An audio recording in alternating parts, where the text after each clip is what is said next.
ఉన్నప్పుడు దీని సీరియస్నెస్ ఎంతటిది అని మీ అందరికీ కూడా అర్థమవుతుంది. ఇటీవల మీరంతా కూడా వెస్ట్ బెంగాల్, తమిళనాడు ఎలక్షన్స్ మీరంతా కూడా చూసే ఉంటారు. మన వెస్ట్ బెంగాల్లో మమతా బెనర్జీ గారు అయితేనేమి, తమిళనాడులో స్టాలిన్ గారి ఎన్నికలు అయితేనేమి మీరంతా కూడా గమనించే ఉంటారు.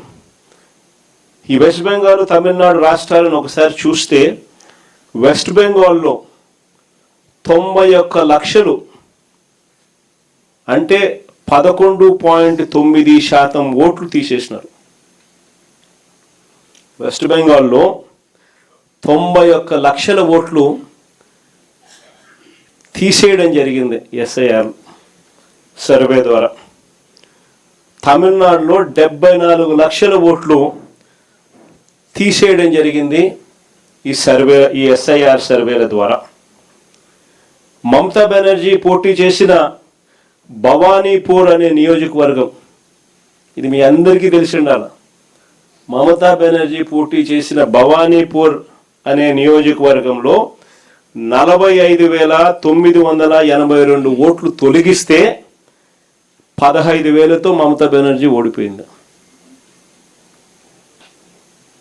ప్రతి ఒక్కరూ జ్ఞాపకం పెట్టుకోమని చెప్తా ఉన్నా ఈ మాట.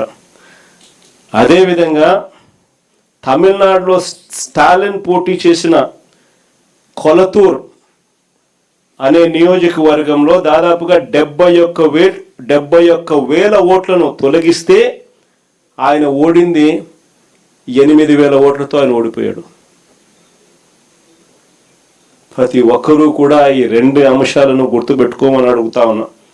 అంతేకాదు బెంగాల్లో తీసేసిన ఓట్లు 91 లక్ష ఓట్లు, 91 లక్షల ఓట్లు బెంగాల్లో తీసేస్తే ఆ రాష్ట్రంలో మమతా బెనర్జీ గారి పార్టీ ఓడిపోయింది 31 లక్షల తేడాతో. 91 లక్షల ఓట్లు తీసేస్తే 31 లక్షల ఓట్ల తేడాతో ఆయన ఓడిపోయింది. తమిళనాడులో 74 లక్షల ఓట్లు తీసేస్తే స్టాలిన్ పార్టీ ఓడింది 17 లక్షల తేడాతో. ఇవన్నీ నేను ఎందుకు చెప్తా ఉన్నాను అనంటే ఎంత ఇంపార్టెంటో ఈ విషయము అని చెప్పి మీ అందరికీ కూడా మీ నియోజకవర్గాలలో ఎంతగా దీని గురించి పట్టించుకొని జాగ్రత్తలు తీసుకోవాల్సిన అవసరం ఉంది అని చెప్పడానికి మీ అన్నీ కూడా చెప్తా ఉన్నా. ఆశ్చర్యం ఎందుకో తెలుసా, జాగ్రత్తలు ఎందుకో తెలుసా?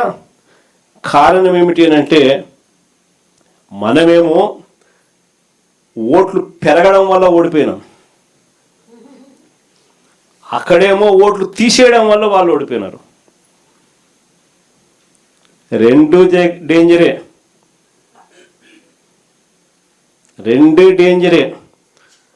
కుప్పంలో టీడీపీ బోగస్ ఓట్లు ఎన్నో తెలుసా? 20,000 పైచిలుకు. ఒకే పేరు 5 సార్లు 10 సార్లు కనిపిస్తుంది. లిస్టులో ఆ పేరు కనిపించిన ప్రతిసారి కూడా తండ్రి పేరు చూసినా లేక భర్త పేరు చూసినా సేమ్ ఉంటాయి. ఇది కుప్పంలో మనకు కనిపిస్తా ఉన్నా, మన కళ్ళ ఎదుటే కనిపిస్తా ఉన్నా హిస్టరీ అండ్ మిస్టరీ 2 కూడా ఇక్కడే కనిపిస్తాయి. కాబట్టి వీటికి సంబంధించి ఇన్ని జాగ్రత్తలు తీసుకోవాలని ఎందుకు చెప్తా ఉన్నానంటే ప్రతి ఊర్లో నుంచి మన ఓటర్లు అనుకునే వాళ్ళను కేవలం ఒక 50 మందిని తీసేస్తే చాలు, నియోజకవర్గం మొత్తం మీద 5,000 ఓట్లు మన ఓట్లు డ్రాప్ అయిపోతాయి.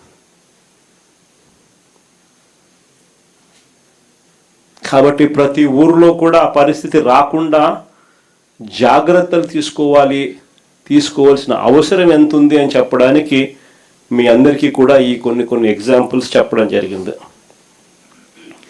దీనికి సంబంధించి కొంచెం బోరింగ్ టాపిక్ మాదిరి అనిపించినా కూడా